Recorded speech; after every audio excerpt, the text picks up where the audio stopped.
they find it very tough to understand and be there too. So anyway, I picked up this, and I'm not going to discuss the whole book because that's very tough. One stanza will take like several days to really wrap around that. It's that kind of very deep book. So what it is when we really look at our modern approach to uh, what is happening with our thoughts, our mental health problems, and our generally our struggles with the mental health as a whole is really happening, right? So we are concerned as physicians. We are concerned about the incidence of mental health, um, the excessive uh, occurrence of it, and also severity of it, and not really uh, amenable to treatment that much. Okay, that is all there. So I don't do these presentations um, just like that because there is a lot of mental illness occurrences there, and what is happening with kids especially, what's happening with the technology, and how we are really trying to help the kids and the families to cope with it. Yesterday I saw a very disturbing news about social media and the kids, and how they are really doing a lot of stuff with in Instagram and other social media. So they were interviewed by the Congress, right? So there is a fundamental difference I see between how ancient people understood our inner mechanisms, including the mind, and how our psychology, psychiatry, and all this approaching mental health and mind as a whole. Okay, that's the difference I wanted to bring it out. See, we consider whatever we are thinking, whatever we're feeling, whatever we have the personality that we think we are, right? Whereas the ancient consider that also just like a body, which is an object. This also they consider it an object, and then they go beyond that and identify that life force is us, and then they embody themselves in that life force. That's why they don't allow the mind to go forward or backward. So it won't go into negativity. It won't really be overthinking or allow the mind to continuously neurotically get stuck. Those things are not there in the ancients. That's why they have very extraordinary focus and concentration and energy.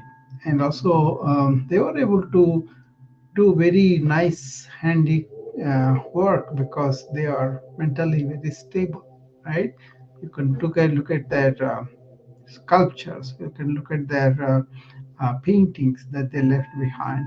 You can look at the books they wrote, the things they wrote. The extraordinary thing about some of the things are coming now from the circles of science of consciousness. There are scientists who are investigating consciousness, and they are in awe about these ancient insights in findings.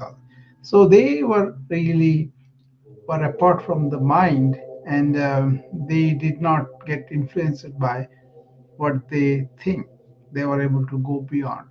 It's a big, big science once you go beyond the thought, right? So they said, okay, body, you are not me because you're going to change and you're going to have a lot of problems and you're going to drop. That's why you are always uncertain. You are always changing. That's why I'm not changing myself and that life force within me. Mind, you are also like that. Mind is much more so, right? From morning till evening, it changes a lot. So when you really understand that, the problem is mind initiates some thoughts and they come. And suppose you are having an event tomorrow, and you will be led to really become very anxious thinking about it, even though there is no danger, there is nothing else. People just think and get public speaking. Many people, before they go to any talk, wherever they're speaking, they get really perturbed and then anxious, right? We kind of teach them breathing exercises, how to do. And sometimes we have to give them medication. We used to use Inderal. This is a beta blocker, right? So like that. So mind going forward and really leaving the present, a lot of people go into anxiety, right? Like that. Mind going backward and regretting something that happened, and that becomes negative and leads to depression. So the wise person is that he will just watch those thoughts because they are not happening here and now. They are happening here and now, but they are focused on the future or the past. So what is happening is you can watch them as the thoughts come up, and you don't have to listen to the negative thought of the depression or forward thought of anxiety. It's not positive either. So a lot of anxiety, a lot of depression is because they identify with the thoughts that they're having, and they don't say, "Oh, these thoughts will come and go. Everything passes." So they have to bring some other thought positive to overcome this. But that's one phase. The other phase is where you step out of that and watch the mind, and you say, "I'm not going to listen to you." That's what the title is about. Okay, I hope that is clear, because this is, I'm telling you, uh, some of the toughest books is nothing compared to this book's incredible complexity, nuance, and difficulty. Okay, the story of the person who under whom that thing has come is itself tremendously fascinating. Anyway, so he is the one who always brings your attention to that inner life force. Some may call it consciousness, some may call it life energy, some may call it like a love or God, or they may say it awareness. So many names are given to this life force, uh, because of which our body and minds are really stimulated, and then we become very animated because of that, right? So once, as long as that life force is there within us, we are alive, and that awareness makes us reflect everything and all that, right? Body, mind, books, like that. And after that light is gone, then you don't have the life. So to establish yourself in that life force, not your instruments of mind or your instrument of body. That is all that book about. And from the very first page, first paragraph, first poem, he will start with saying that I am that life force. I'm not this temporary body, I'm not this temporary mind, I'm not these thoughts. So he would say to mind, no, you can go on chattering, because that's a problem, right? The mind will chatter continuously, and mind will take us to lots of places, right? So last night somebody was saying, I was going into La La Land. No, you are going into La La Land when you're thinking so much. I'm kind of tranquil and peaceful anyway. That's my subjective state. I know that. Because after you have come to a spot where you really know thoughts are just coming, and after a while they're going, then you choose to not to listen to all of that. That's what we are doing here. The title is, "Oh Mind, whatever you have to say, I'm not interested." Okay, that's what the title is.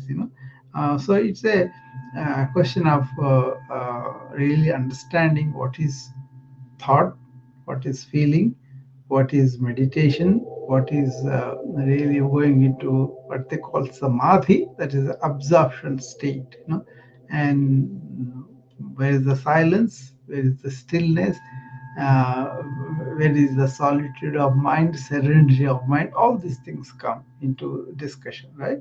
So it's a very it looks like they are evolved much more in terms of they can be quiet and they can be silent and they can be very musician like with their hands and all that, they have tremendous focus too, right? That was all there. Whereas uh, whereas uh, people who kind of do some mindfulness, some focus and all that, they cannot really not to identify with their mind. What they do is the thoughts pop up, they go and do some deliberate meditation or deep breathing, or they just suppress that with whatever they are doing and then leave it alone. The thought come up like a vacuum, right? But the people who understood that thought is not me, thought is my mechanism, they can say, okay, you can go on chatter anything you want. I'm not going to do it with you, right? So this identification with the thought streams, feelings, and thought structure itself, if you can be, then you are in serenity. So that life force itself is not thought. So when you are abiding in that life force, you are really serene, calm, solitude of the mind. So you can be in the middle of the life, in the middle of so many people, in the middle of your own mind's chatter. Okay. See, one of the things that happens with the mind is when you are exposed to some stimuli that's associated with some past memories or some past history and all that, that gets activated. We all know that, right?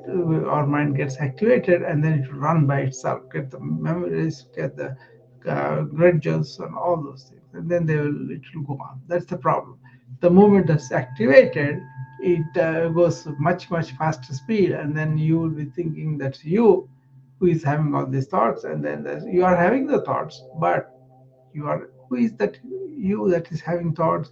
Awareness. The thought thinking is happening in the awareness, so that's why you are aware of them, right? So when you are aware of them means that they are separate from you, that's why you are able to be aware of them, right? So once you understand that, once you want to calm it down, you just want to ignore, you want to observe the thoughts and then don't indulge in it, don't suppress it, let them go. Okay. So when I read this from that book today, I thought this is going to be interesting for people because we were talking about body the other day, how to uh, listen to body at times and not to listen to body at times, but with mind, it's always chattering, always going. So if you want to not to be in what we call cyclical thought, one thought comes. Suppose you are worried about your rent, and the rent thing comes, and then you will be looking for opportunities to pay, and you'll be thinking about what will happen if I don't pay the rent. They will kick you out, like that, right? You have all those things all the time, right? Then finally, and you say, okay, I don't want to build up positive right now. I can relax and I can gather money and to pay, not allow my thought go by itself. Okay, so that is watching the thought. If you watch the thought, actually, it doesn't go forward with forming more network with other thoughts, but it will subside because there is nothing else for it to reach. Okay, it's very difficult for people to watch the thought, but then that's why religions have the pujas and repeating the words and all those things are there. That's the way of people's religions, and they want to do is up to their personal thing. What I am talking about is a simple rule of thought coming on and how we give life to it when we take it to the forward or take it to the backward. right? So what you want to do is you just want to slow the thought and then watch the thoughts. Maybe you can identify one thought at a time. You will come to that after certain. First of all, nobody sits down and does it all the time. They have a practice. They come in the morning, they sit down, close their eyes, and then watch what's going on in my mind, and then reflect on it and dump it and all that. Different people have different techniques, but the essential thing is you got to really get out of the identification that you made with the mind, you know and then you can slow it down. You can do it. This statement is more like a extreme to telling the mind you can chatter what you want, you can go on talking about whatever you want. I'm not going to listen to you, that kind of thing. Okay, so I hope it makes some sense to you, because this is a important topic. And if you want calmness in the mind, if you want focus in the mind, if you want something, a mindfulness in the mind, if you want stillness, solitude, serenity, any of these things, and also you want to be effective in your thinking, not to be just worried, not to be just anxious, because when you do that, you lose a lot of your weight. You don't have the strength to really do your stuff that you want to do. Okay, so you want to understand the importance of it in the modern age, because what they are doing is they are making you think more and work more and make so many um, distractions for you, so your attention is broken. There is something, some I heard about it. I don't know the evidence yet, but I have to see it. What they mentioned was, suppose you are focusing on something and you are doing very well, and your focus is suddenly disturbed by a phone ringing, right? And you take the phone and you're out of what you are doing, and then you take 5-10 minutes to resolve whatever that you are thinking. And when you come back to get back to the same attention that you had when you left, it takes 20 minutes. So these distractions are not good. Okay. And the other thing is, mind can handle only one thought at a time. Okay, so if you crowd it with a lot of thoughts, then it will have its own problems. Okay, so remember that. So multitasking is not good. But when you are doing one task, be completely attentive to what is going on with that. Okay, and that is the awareness which is really helps you to not to overthink and not to really make that a problem, either into mushroomed into anxiety or drawn down to depression and other things too. Yeah, we talked about. Okay, so that's what I just wanted to say about this topic. How much we talking about? Okay, close to 20 minutes now. So anybody has any question? There are some people here on the Wisdom app. Miranda Geo Wanting Food. Okay. Any of you are interested, you could come. Okay. Uh, so this exposition of body, mind as our tools, and we being the life force can make a lot of things go away. Okay, obviously you will be in the present all the time, and you can also do the deep breathing to calm yourself down. But then these things, like that lady yesterday, she was asking me questions and she was asking the solution without realizing that she has to investigate these things by herself. Then she will find the answers for herself. Otherwise, it becomes second hand, something like that. So, in this also, go and test these things, as I said, and then see what is your real, what do you really think. Do you think there's something life force within us that gives us life, or do you just feel like you are producing the life? So yeah, those questions are important and people have to ask them, right? So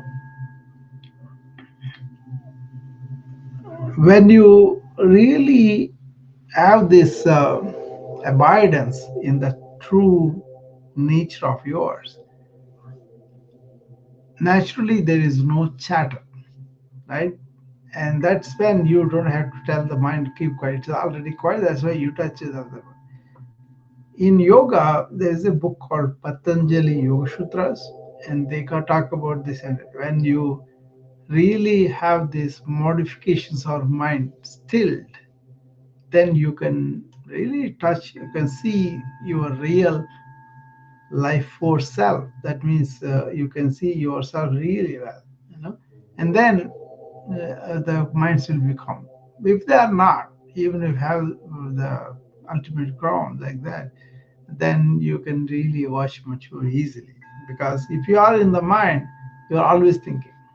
So don't be in the mind.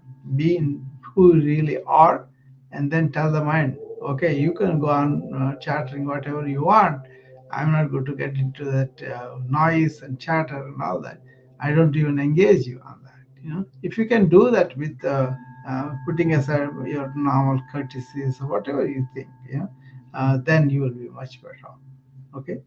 So that's an important subject, but unless you guys engage in with questions and all that, I don't know what happens to you all. You all sit there, nobody wants to come up. So if you don't discuss and if you don't reflect on them, I don't think it is not information. This has to be, you know, pucked up, and then it has to be investigated. This is, you have to find your own insights. I'm willing to show people the light and our path and all that, but I cannot give what I feel to you. I can only tell you about it, but I cannot really describe it completely. But suppose your body is affected by your excessive thinking, and then your thinking is kind of gone down because you found out you can watch it and it will not go and form a network. Then your mind will be better, your mental health will be improved, and your body is better too, right? That's how you should look at it. But these are pretty deep questions. Don't use them just for making some name and fame and riches, But it's more like it's a personal thing that you got to embark on by inquiring questions in within you, and then you first have to listen first, then question whatever doubts you have, and make sure that you are getting what you want, and then finally you get to meditate on making it real in life every day. Okay, so that's what majority of the times happens. But then, if you look at all this mindfulness, all these other things are going on, maybe few people are meditating in states now, but majority of them are not. That's why you can see they are having this restless mind, this anxious minds, this depressed minds, this lack of sleep minds, all that, right? All that is going to not help you in the long run. Okay. So, all right. So, if it is okay, then I will close the room unless somebody comes and wants to engage me with any questions or any comments, anything that you think about it.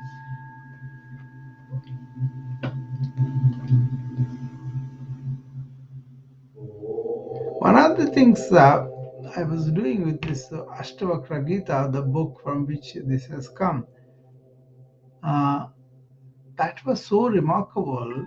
He was advising the princes and emperors because they don't have psychiatrists at the time, and they don't have psychologists, and they were doing this as a service to the person. So when they want it, they will open up and tell them a lot more intricacies and deeper things too. So if anybody has questions, I'm happy to answer them if they send me a note or something. Okay. Otherwise, I will see you back again tomorrow, and we will get some of the exotic title tomorrow too. Thank you. Bye bye.